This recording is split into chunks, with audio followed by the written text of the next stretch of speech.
آدھی رات کو بیوی نے وہ مانگا کہ شوہر کے ہوش ہی اڑ گئے۔ ایک بے شرم بیوی کی سچی کہانی۔ بسم اللہ الرحمن الرحیم۔ ناظرین، ہماری آج کی ویڈیو میں آپ کو ایک ایسی سچی کہانی کے بارے میں بتایا جائے گا کہ جس میں آدھی رات کو بیوی نے شوہر سے وہ مانگا کہ شوہر کے ہوش ہی اڑ گئے۔ اس کے لیے گزارش ہے کہ ویڈیو کو آخر تک لازمی دیکھیے گا۔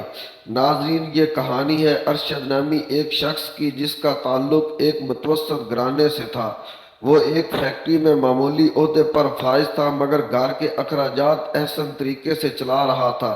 اس کی ایک بڑی وجہ یہ تھی کہ وہ بچپن سے ہی ذمہ دار تھا۔ دوسرا یہ کہ ماں باپ بوڑھے ہو چکے تھے، ذمہ داریوں نے اسے وقت سے پہلے ہی سمجھدار کر دیا تھا۔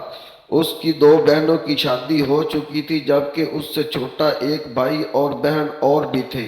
رشتہ کروانے والی خالہ کے ذریعے ارشد کا رشتہ بابرہ سے طے ہو گیا۔ بابرہ کے گھر والے نہایت شریف لوگ تھے، بہت زیادہ نہ صحیح مگر پھر بھی ضرورت کی ہر چیز اپنی بیٹی کو دینا چاہتے تھے۔ تیاری بھی مکمل ہو چکی تھی، بس شادی کی تاریخ طے ہونا باقی تھی، جو چند ہی دنوں میں بخوبی طے پا گئی۔ بڑے ارمانوں اور خوشیوں سے اپنے بھابھی کو اپنے ایک معمولی سے گھر میں لے آئے۔ جو دیکھتا تھا ماشاءاللہ کہتا تھا، گویا دلہن نہ تھی، چاند کا ٹکڑا تھی۔ اور پھر یہ ان کے گھر میں پہلی شادی تھی۔ ارشد کے دوستوں اور رشتہ داروں اور بہنوں نے بڑے چاؤ کیے تھے، اس کی ماں کو خوشی سے پھولے نہیں سماتی تھی۔ شادی والے گھر میں عید کا سامان تھا، مگر کسی کو کیا معلوم تھا کہ یہ خوشیاں بھی عارضی ہیں۔ سب دلہن کو اس کے کمرے میں لے گئے۔ تمام رسم و ہلے گلے سے فارغ ہونے کے بعد بہنوں نے بالآخر ارشد کو کمرے میں جانے کی اجازت دے دی۔ ابھی اسے چند ہی لمحے گزرے تھے کہ ارشد ہانکتا کانپتا کمرے سے باہر آ گیا۔ بس پھر کیا تھا، فوراً سارے گھر میں شور مچ گیا، دلہن بے ہوش ہو گئی ہے۔ نہ جانے کیا ہو گیا تھا، کوئی کہتا تھا کہ کسی ماہر ڈاکٹر کو بلواؤ، کسی نے مولوی صاحب کو بلانے کا مشورہ دے دیا، کوئی کہتا تھا کہ زیادہ شور نہ کرو ورنہ محلے والوں کو پتہ چل جائے گا کہ کوئی گڑبڑ ہے اور پھر ہمارے ہی بدنامی ہوگی۔ کسی کا خیال تھا کہ دلہن کے گھر والوں کو فون کر کے بتایا جائے کہ اس کے ساتھ کیا مسئلہ ہے، کہیں کوئی مرگی وغیرہ کا مسئلہ نہ ہو۔ غرض گھر میں جتنے لوگ تھے اتنے منہ اتنی باتیں۔ اندر جا کر دیکھا تو دلہن سکون سے مسہری پر سو رہی تھی۔ اب ارشد کا خوف کم نہیں ہوا تھا، کیونکہ اس کے داخل ہوتے ہی بابرہ نے ایک نظر اس کی طرف دیکھا تھا اور پھر غش کھا کر بیٹھ کر گر گئی تھی۔ یہی دیکھ کر تو ارشد خوف میں مبتلا ہوا تھا اور اپنی بہنوں کو بلانے چلا گیا تھا۔ خیر، اس نے رات جوں توں کر کے کاٹی۔ اس کے ذہن میں یہ عجیب و غریب خیالات آ رہے تھے، مگر اس نے سب جھٹک دیے۔ وہ صبح کا انتظار کرنا چاہتا تھا تاکہ بابرہ کو ایک بار دیکھ لیں، شاید اسے کوئی مسئلہ نہ ہو، تھکاوٹ کی وجہ سے گر گئی ہو۔ غرض جتنی رات باقی تھی وہ اس نے انہی خیالات میں کاٹ دی۔ صبح اٹھا تو نیند پوری نہیں ہوئی تھی، آنکھوں میں سرخ ڈورے شب بیداری کے غماز تھے۔ صبح اس نے ڈرتے ڈرتے بابرہ کی طرف دیکھا۔ وہ بھلی چنگی تھی اور بیڈ پر بیٹھی تھی، شوق نگاہوں سے اسے دیکھ رہی تھی، اور پھر اس نے بڑی چاہت سے اس کی طلب کی تھی۔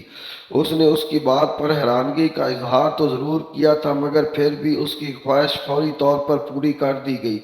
آخر کار بابرہ اس گھر میں ایک نئی نویلی دلہن تھی۔ اس وقت وہ بالکل نارمل لگ رہی تھی، مگر ارشد کے ذہن سے رات والا واقعہ گیا نہیں تھا۔ وہ اس وقت بھی پریشان تھا۔ اماں نے بھی اس کی فکر کو بانٹ لیا تھا، اسی لیے فجر میں نماز کے بعد اماں نے آیت الکرسی اور سورۃ فاتحہ پڑھ کر بابرہ پر دم کیا تو اس نے اپنی سانس کو بھولنا شروع کر دیا اور ارشد اس پر بھی خوفزدہ ہو گیا تھا۔ صبح جب ڈاکٹر کو بلایا، انہوں نے بابرہ کا بلڈ پریشر چیک کر کے بتایا کہ آپ کی بیوی بالکل نارمل ہے اور ٹھیک ہے، بس ذرا والدین سے بچھڑنے کی وجہ سے ذہنی دباؤ کا شکار ہے، اگر سکون کرے گی تو ٹھیک ہو جائے گی۔ اس دن رسم کے مطابق ولیمے کا پروگرام تھا۔ ولیمے کے بعد دلہن کے گھر والے بابرہ کے ساتھ ارشد کو بھی اپنے ساتھ لے گئے۔ بابرہ سارا وقت اپنے گھر والوں کے ساتھ مگن رہی۔ ارشد نے پھر یہی اخذ کیا کہ گھر والوں سے دوری کے باعث اس کی حالت عجیب ہوئی ہوگی۔ البتہ اس کی ساس اور سسر نے یہ بات محسوس کی تھی کہ وہ کچھ پریشان سا ہے، مگر پھر انہوں نے ارشد کی طرح اس خیال کو جھٹک دیا کہ شاید پہلی رات سسرال ہے، آنے سے تھوڑی جھجک ہوئی ہوگی۔ بابرہ نے اپنے گھر آ کر ارشد کو پوری طرح سے نظر انداز کر دیا۔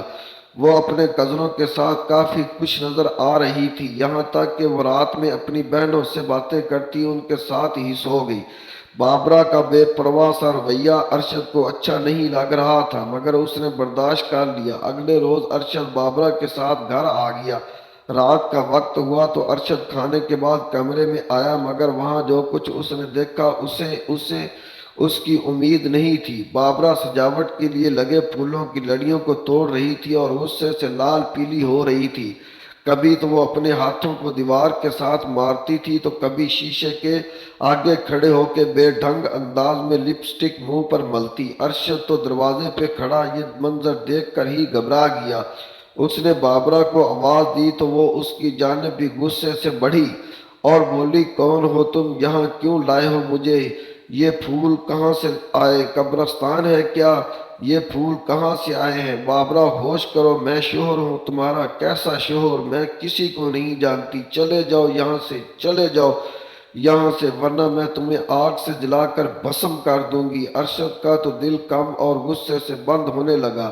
اگلے روز اس نے فوری طور پر مولوی صاحب کو بلوایا۔ انہوں نے بہت سی آیتیں دم کی، بابرہ کو کچھ تعویذ بھی دیے، مگر بابرہ کی حالت بدستور وہی رہی۔ اس نے مولوی صاحب کے جاتے ہی سارے کمرے کا حشر کر دیا، ہر چیز الٹ کر رکھ دی، ان پر پردے کے سرہانے بال کھول کر بیٹھ گئی اور اول فول بکنے لگی۔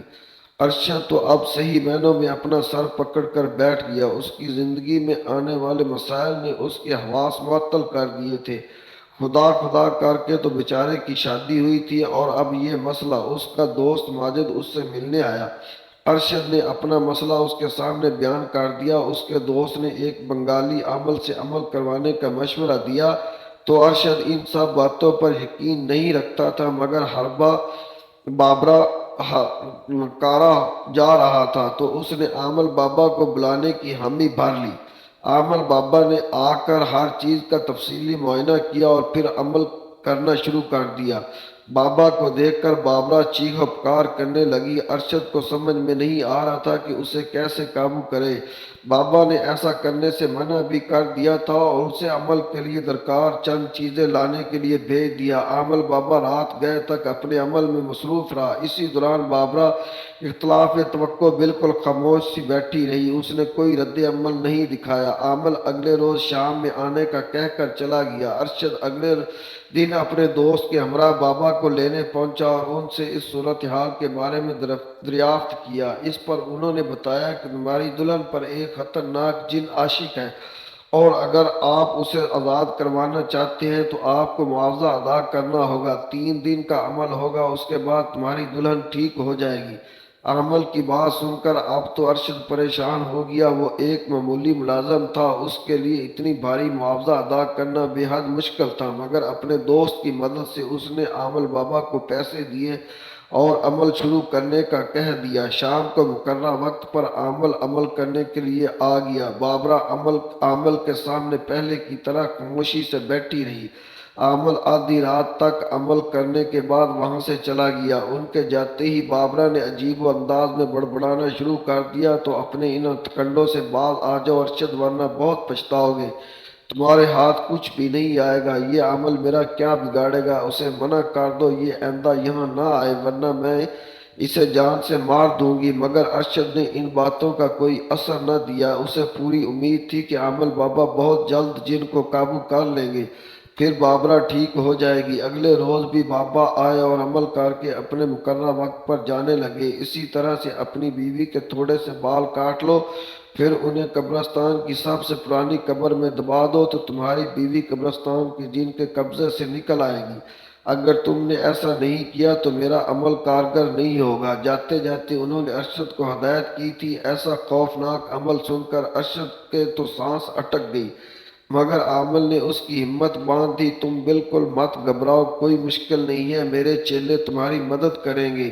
یوں ارشد نے بھی حامی بھر لی اور واپس کمرے میں آیا تو بابرہ بیڈ پر ٹیک لگائے پرسکون انداز میں بیٹھی تھی۔ ارشد بھی مطمئن ہو کر لیٹ گیا۔ ہمیشہ وہ اپنے خوف کی وجہ سے دوسرے کمرے میں سوتا تھا، مگر آج یہاں سونا اس کی مجبوری تھی۔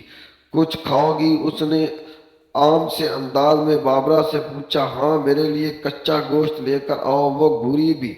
انہیں صبح لے کر آؤں گا، وہ تسلی سے بولا اور سونے کی تیاری کرنے لگا۔ تم یہاں کیوں سو رہے ہو؟ مجھے تمہاری شکل سے نفرت ہے۔ ایسے ہی تو میرا دل کر رہا ہے۔ بابرہ اسے گھور گھور کر دیکھتی رہی۔ بنا پلک جھپکائے ارشد بھی نظر انداز کر کے سوتا بن گیا۔ کافی دیر گزرنے کے بعد جب اسے یقین ہو گیا کہ بابرہ سو گئی ہے تو وہ بنا آہٹ کے اٹھا۔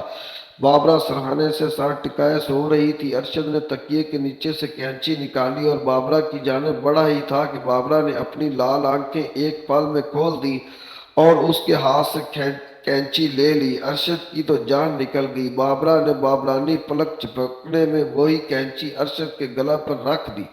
میں نے سوچا تو تھا مجھے کوئی نقصان نہیں پہنچاؤ گے، مگر تم نے مجھے دھوکہ دیا۔ مجھے ہمیشہ کے لیے اس دنیا میں رہنا ہے۔ اس لڑکی کے جسم میں تمہارے ہوتے ہوئے یہ ممکن نہیں ہے۔ اسے اسی وقت طلاق دے دو ورنہ میں تمہیں قتل کر دوں گا۔ ایسا لگتا تھا بابرہ پر وہ جن پوری طرح سے قابض ہو گیا ہے۔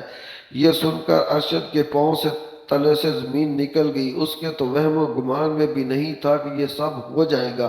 اس کی غلطی کی وجہ سے عمل کا عمل الٹا ہو گیا تھا۔ ارشد نے بابرہ کو طلاق دے دی۔ اگلے دن بابرہ خوب ہنس رہی تھی۔ اس نے ارشد کو حکم دے دیا کہ ابھی اور اسی وقت اسے گھر چھوڑ کر آ جائے۔ چاروں بیچارہ ارشد کو اس کی بات ماننا پڑی۔ صبح کے 4 بجے تہجد کی نماز کے لیے اٹھے تو ارشد اور بابرہ کے کمرے کا دروازہ کھلا پایا۔ حیرت کی انتہا تھی کہ وہ لوگ آدھی رات کو کہاں چلے گئے۔